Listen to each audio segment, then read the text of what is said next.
Welcome to the Maeven Hot Seat Challenge. Yeah, that one's a spicy one. I don't recommend it. It's like Richard Susskind has said, that it's very hard to walk into a room of multimillionaires and tell them that their business model doesn't work. You are turning red. I know.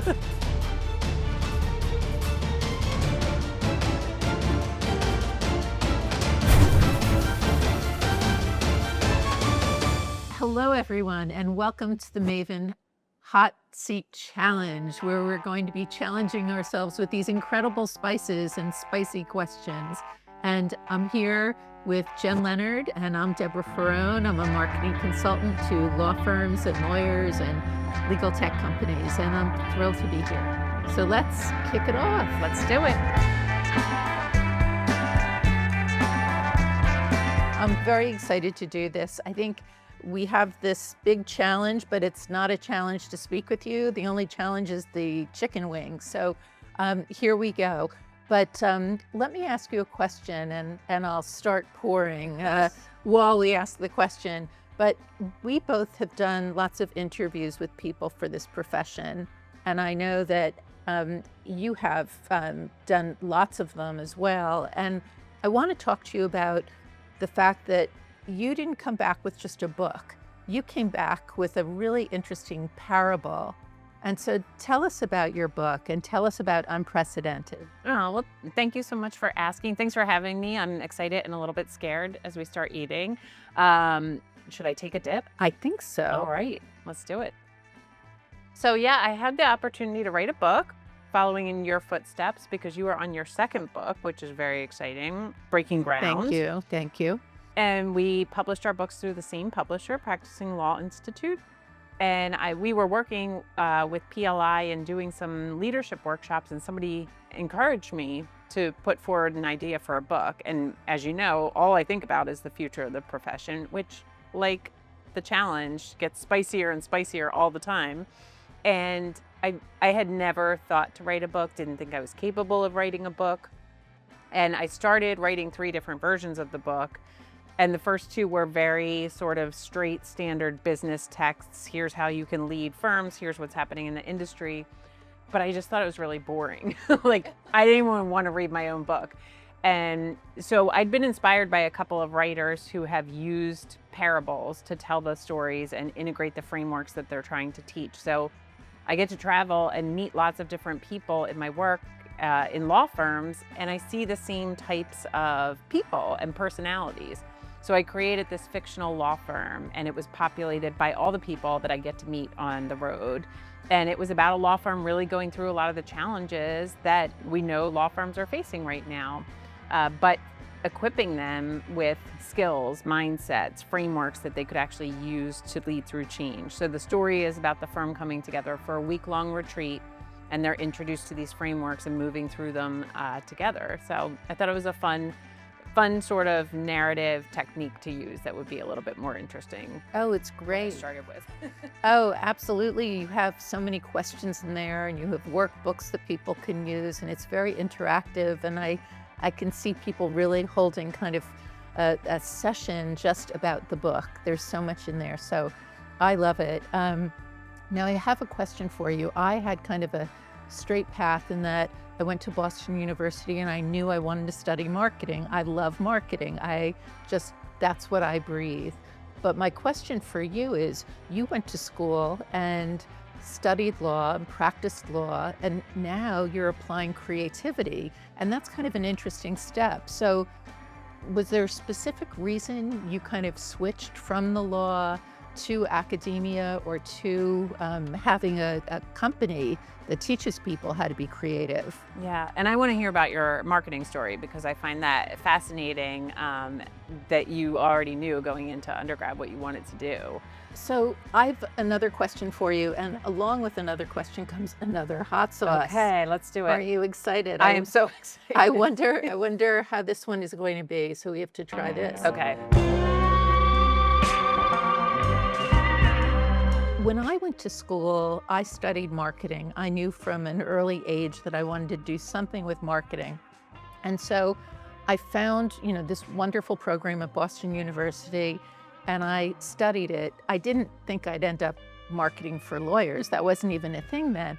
But tell me about your career, because you became a lawyer, you were at a wonderful firm, and then you left to go into academia, and then you left academia to go teach people how to be creative. So how did you decide? What was the impetus behind making those changes? I think two things. One is that I was in jobs where I was really reacting as a lawyer to a lot of situations. I was a litigator, and then I worked at the City of Philadelphia's law department, which was an amazing job.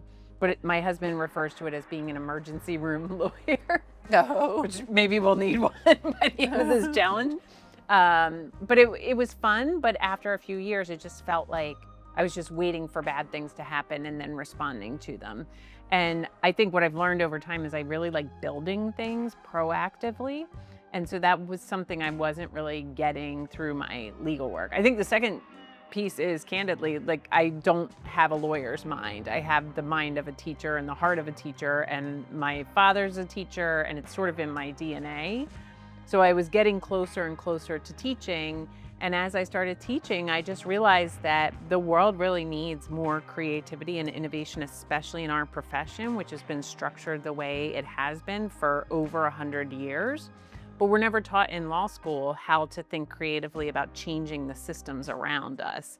And the systems we've created are not very useful to many people. And so there's tons of room for creativity and innovation and new ways of thinking to adapt to the future and create better systems that actually serve our clients and the broader public.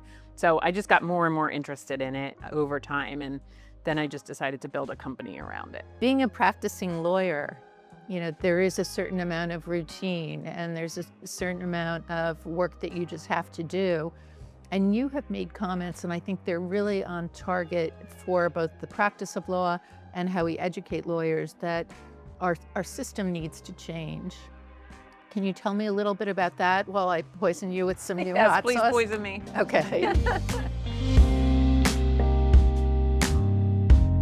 Yeah, so our system of the way that we administer laws and rights and obligations among people, let me take a dip here. It's getting spicy. It's getting really spicy, I know. Oh, let's see how far we can go with this. I'm confident in us. I feel like we can handle the spice. So when you step back and you zoom out and you look at the system, the goal is to help people sort through and resolve and establish their rights and obligations to one another under the law. That's the goal of the system. When in reality, 90% of people have no access to civil legal services when they need them. And even in the corporate arena, where they do have access to top law firms, general counsel's offices are frequently frustrated with the way that their services are delivered.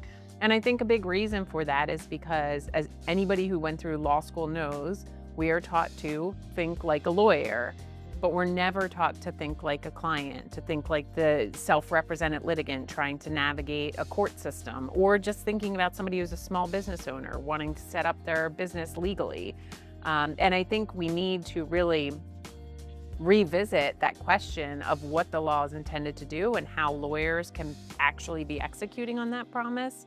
And it requires a real mindset shift and understanding and learning new frameworks from other industries. Now, you've had such a storied career, and you've been so innovative. You must have had some great mentors. Can you tell us about one or two of them? Oh, well, you, to start. No. Yes, you. Thank we had you. a lunch at the White Dog many years ago, and you said you can do anything that you want in your role. I think we're jumping ahead, Deborah. I know. I'm sorry. Oh, no. I know that if I ask you a question, I've got to do this. So That's it. It's a new muscle to build. I'm going to start a new wing. We did have lunch together, and that was so much fun. I had heard that you had taken over this role of Chief Innovation Officer at Penn, and I contacted a friend of mine who is involved in administration. I said, you have to introduce me to this woman. I have to learn more about what she's doing. I wanted to let my own clients know what was going on in the law schools.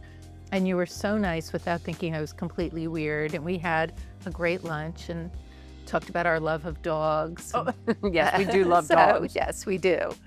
No, but I mean, at that lunch, I really had not looked at my career in a broad way and thought about opening the aperture and thinking about what was possible. And as I was talking to you about innovation and creativity and all the things I love, you really said, you could do anything with this. Like, the profession really needs it.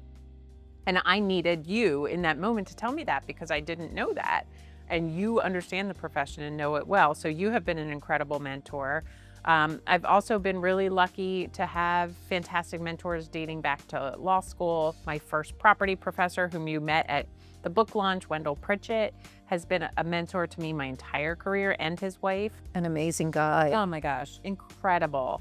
And Jim Sandman, and everywhere I've been, I have found great people to support me along the way. And they always say, greatness is in the agency of others. And I wouldn't be able to do anything that I do without people helping me and supporting me. So thank you. Oh, my pleasure.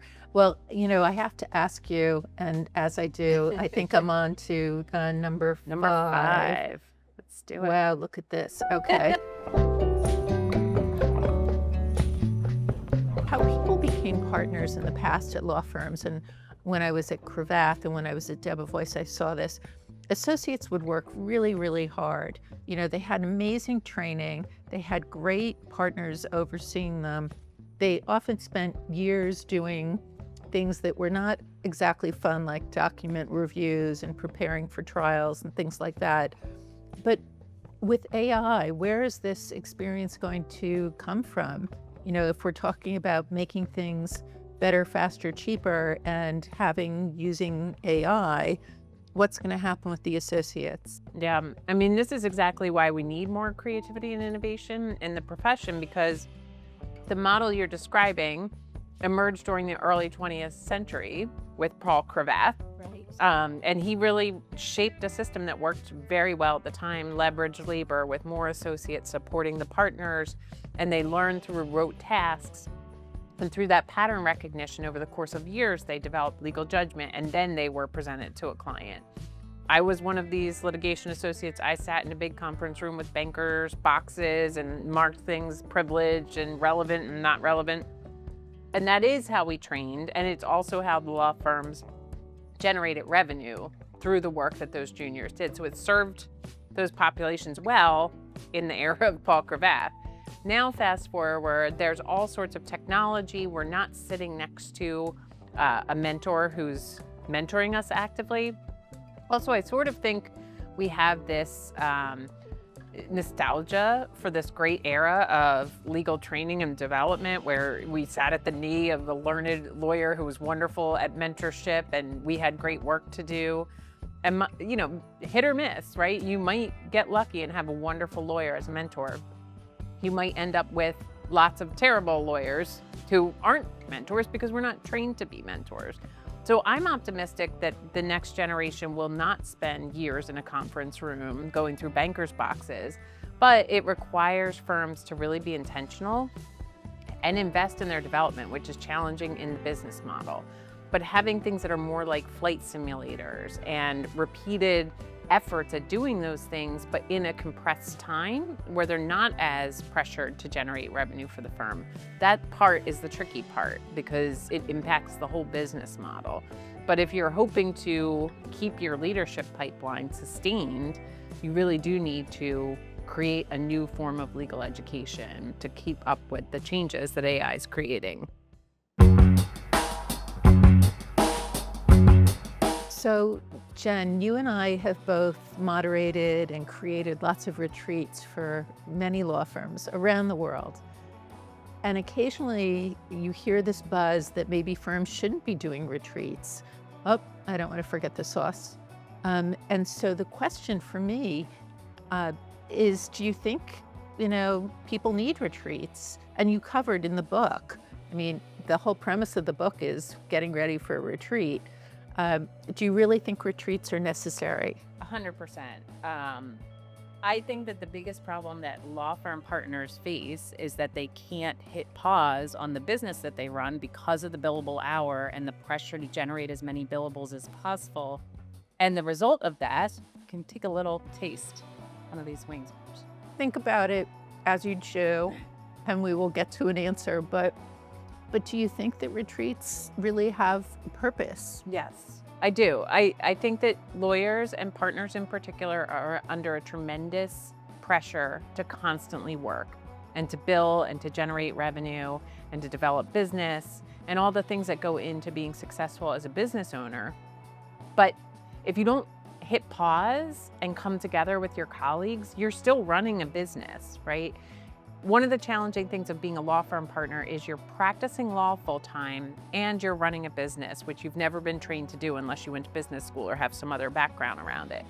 But if you're running a business, you need to align with the other business owners occasionally to think about what's happening in your organization. What does our revenue look like? How do we diversify our revenue? What's the future look like? How are we training new associates?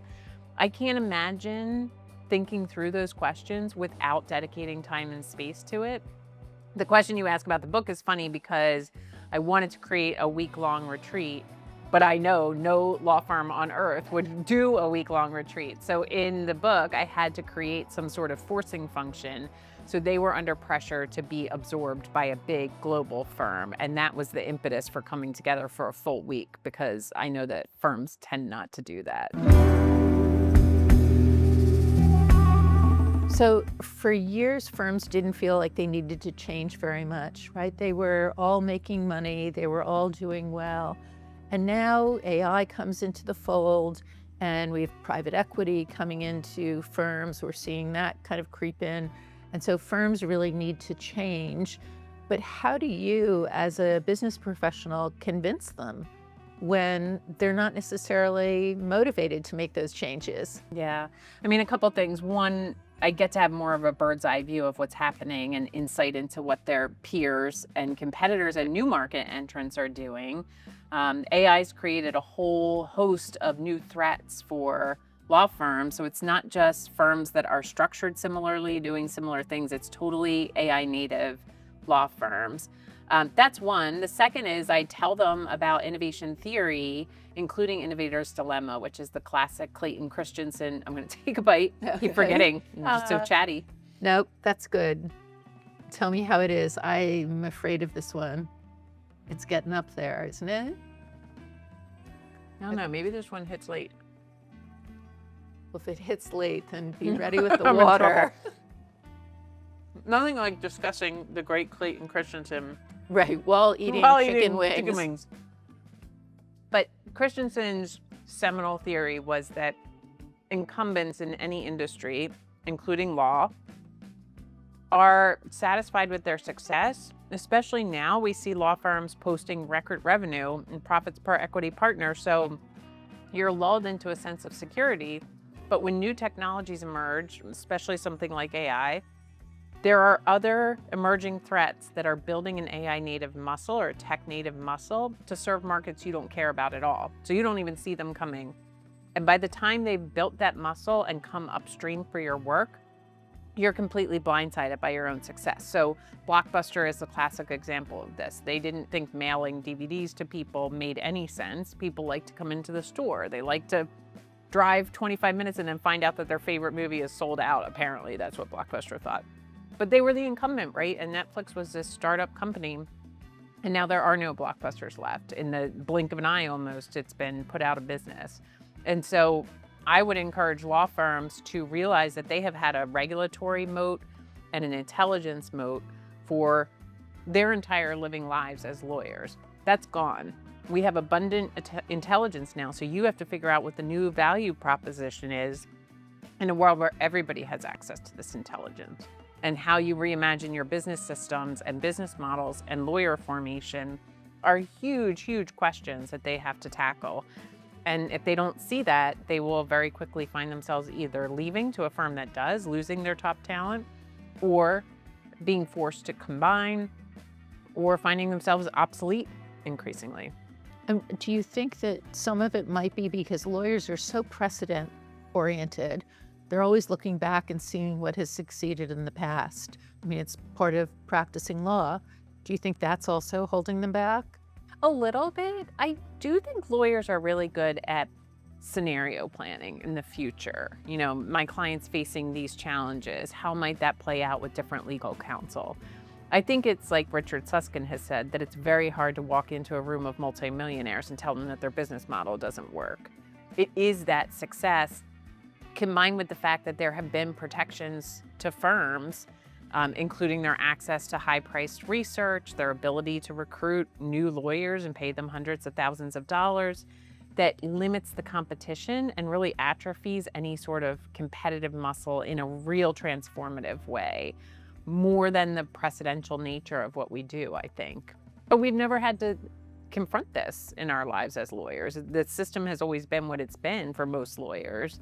And so again, that muscle has never really been activated. Yeah. Well, we'll see. We'll see, indeed. We'll see what happens. It's getting spicier.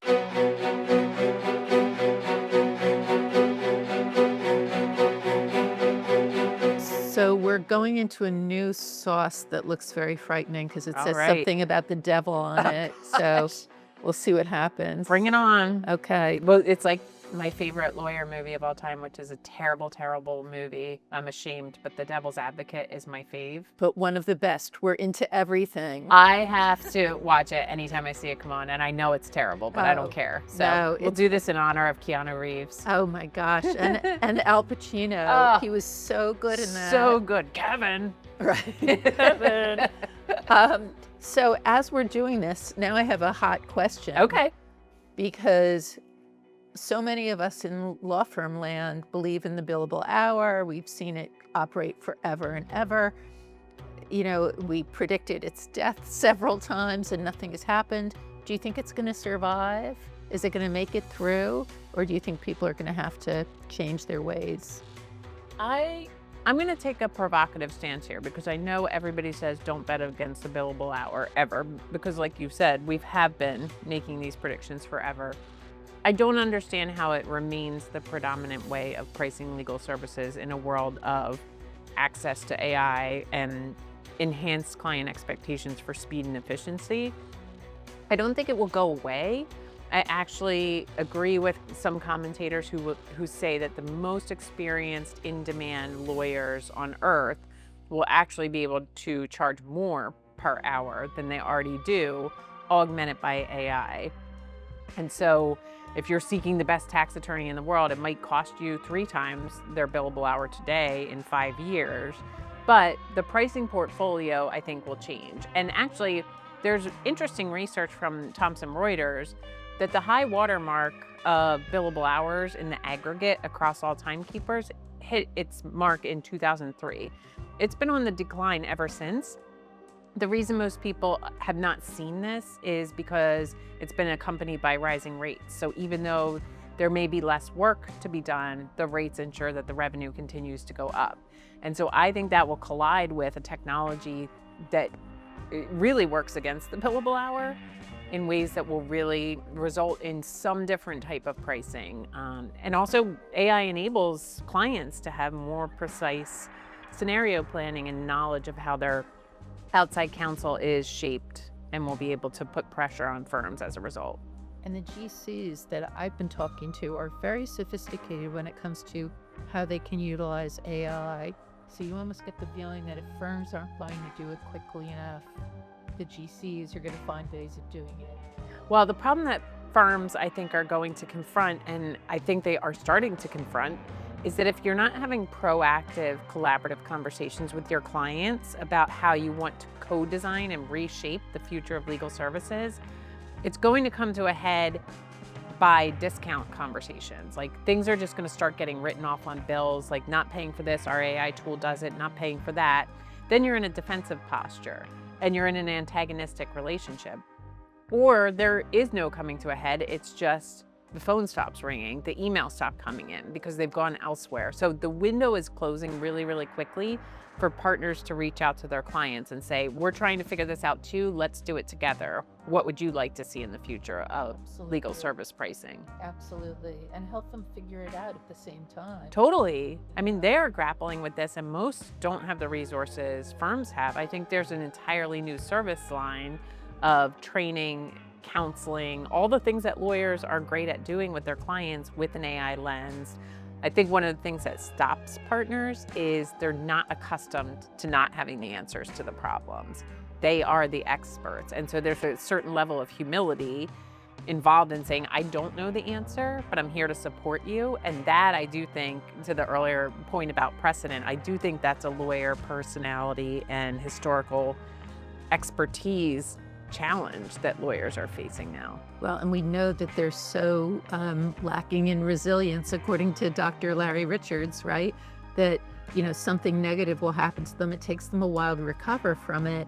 So there's a whole avoidance of problems that goes on.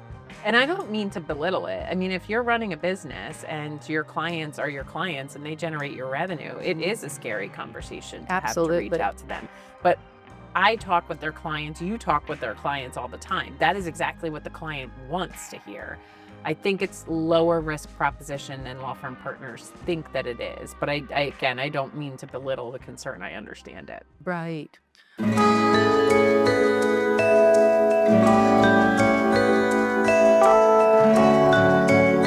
now we're going to go on to another, I think, number 8 sauce. So let's see. Things are getting spicy. They really are spicy. What is this one called? This one says hot sauce, and it says something about pepper ravage. Ooh. Oh my gosh. Okay. So we're going to try this one. Now, speaking of crazy things happen, I don't know if it's ravage or not. Maybe it's palace. Okay. Either way, it's bad.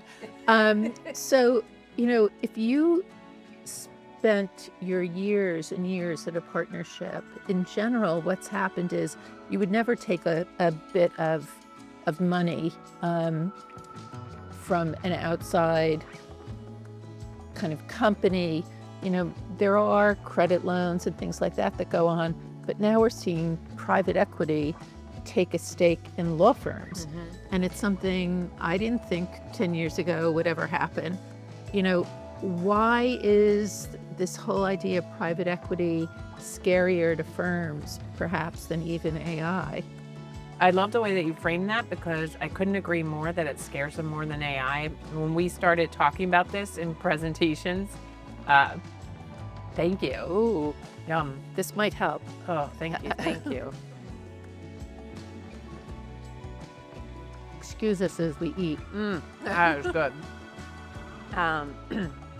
I present frequently and talk about AI, and have been for the last 3 years, but last fall, there was a memo released by Holland and Knight late last spring saying that these managed services organizations could be a possible legal alternative that complied with the regulatory constraints on law firms and would allow them to take on private equity. So the firm would be separated into the practice on one side, which has to be owned only by lawyers, except in Arizona, and the business on the other side.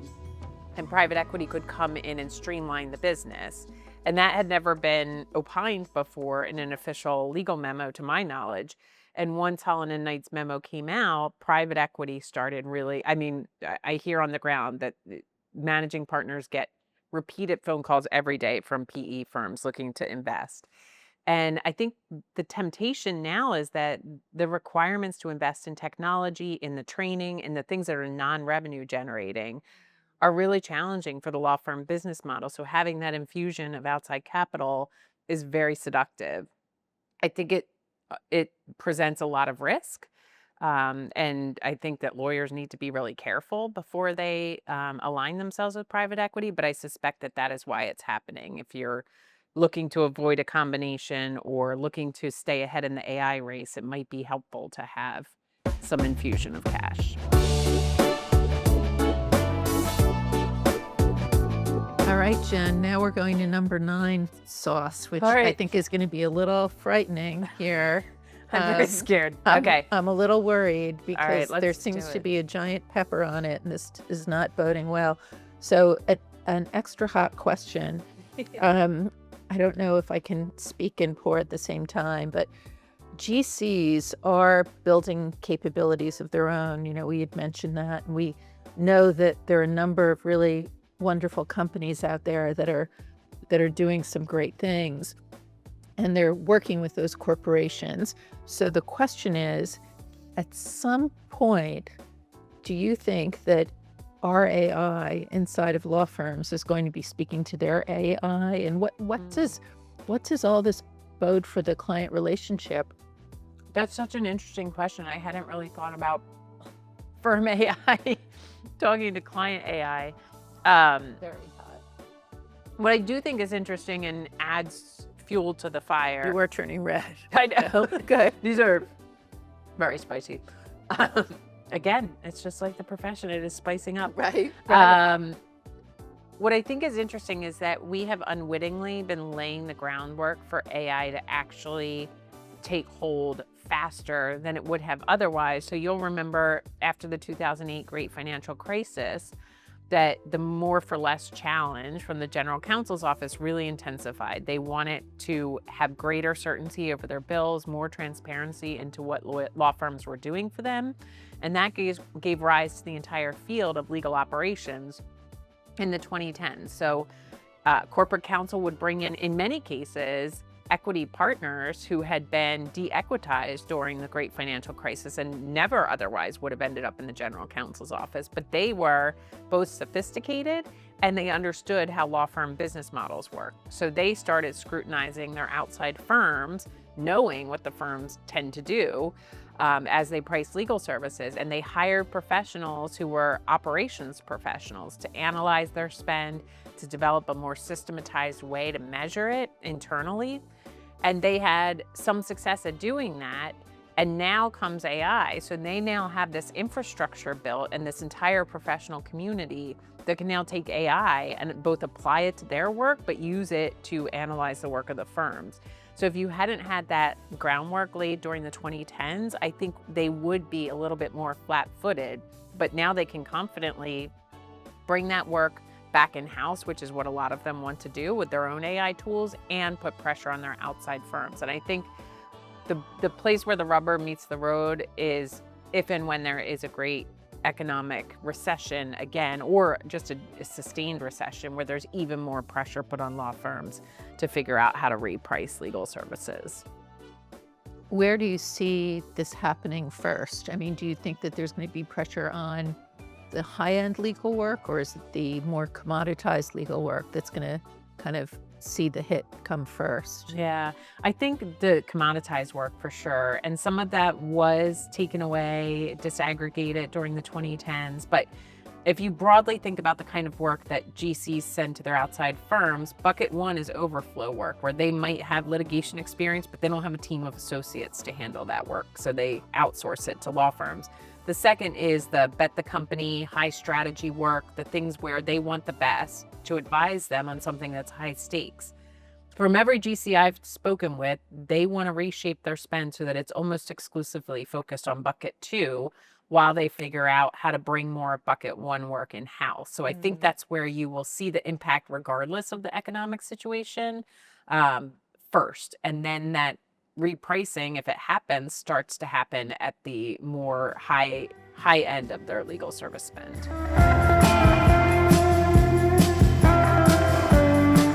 Now I'm going to ask you a question that is very spicy, for lack of a better word.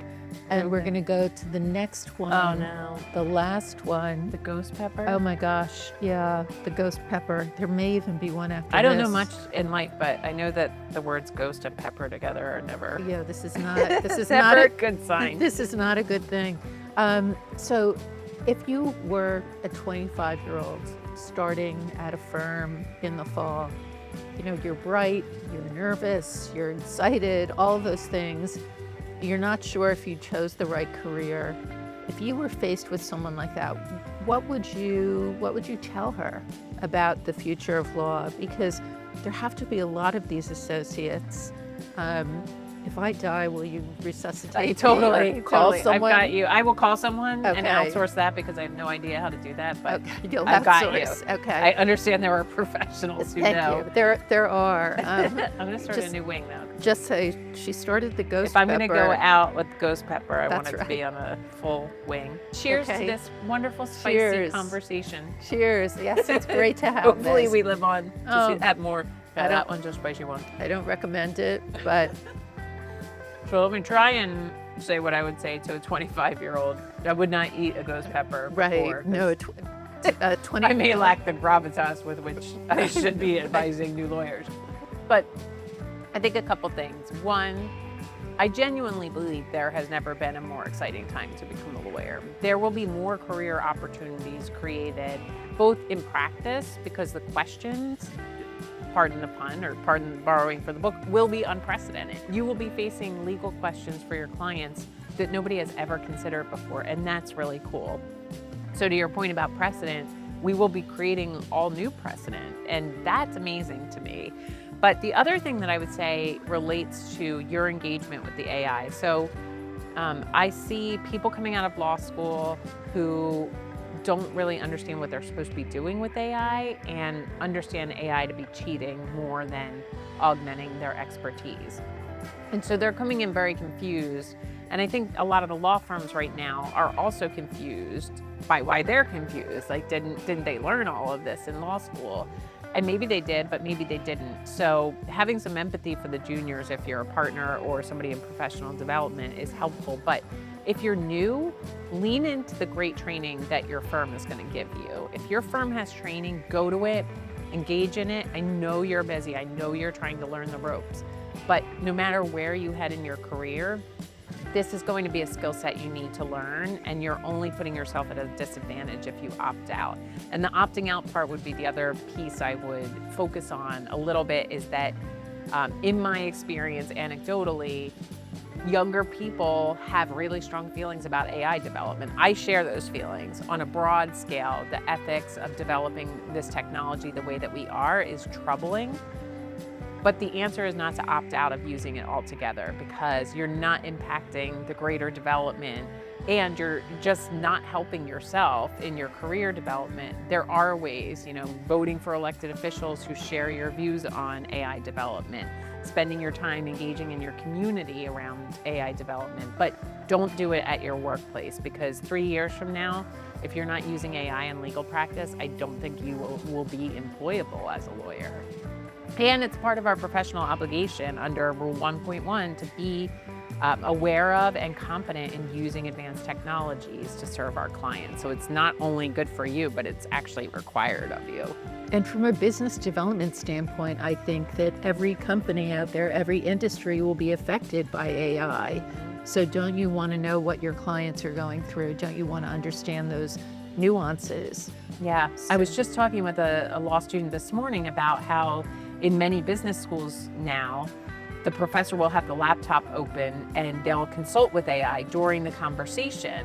And many law schools are banning AI in the first year classroom, which, by the way, I support, mainly because I think people should sit with the concepts and talk with one another and learn. Yes. But you do need to learn how to use this technology, because the people across campus who are learning it in their classes are your clients. So if you get to the client-lawyer relationship and you have no idea how to use AI as a thought partner, your client's going to look elsewhere, because everybody that they know knows how to use it. Jen, you've done so well with this challenge, and your award is, well, first of all, gelato to help, quell the excitement of the spicy chicken This is and amazing sauces gelato. and stuff.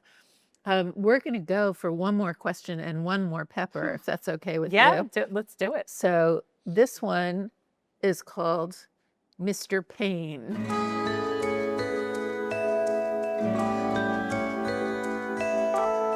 Jen, you host this great podcast. You actually host 2 great podcasts. Oh, thank you.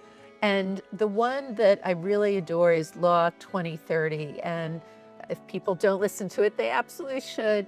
So my question is, let's go to 2040. What is that now young lawyer doing in 2040? What's so different about their day-to-day work? Yeah. I think it's more interesting than a lawyer today. And again, I go to sort of the nostalgia that we're holding on to something when maybe there's something even better around the bend. And I think that they're much more generally expansive in the way that they're giving legal counseling, but not just legal counseling, more holistic counseling, which the best partners already do. But we've become so specialized in the last few decades where you get to know one specific area of the law so well that you are the expert in that area. But I think today, being that focused and not being diversified in with respect to the kind of counseling you can give is not a really safe bet, because at any time some emerging technology could come out that obsoletes the work that you're doing. So it's both a strategic decision by the individual lawyer, but also a result of AI itself. So having abundant intelligence means that we can learn lots of different areas of the law if we're being intentional about junior lawyer development through things like flight simulators.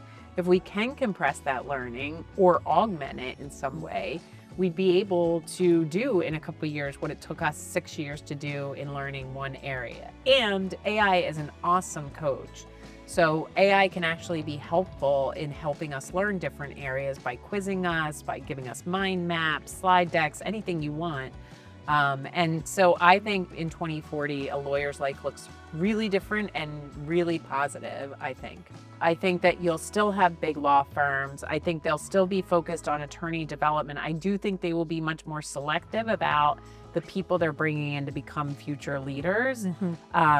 They will need people who are much more nimble, who are much more tech savvy, who are able to learn on the fly a little bit more than my generation, where the path was pretty clear about what you had to do. It wasn't that pleasant, but this is what you do to become successful here.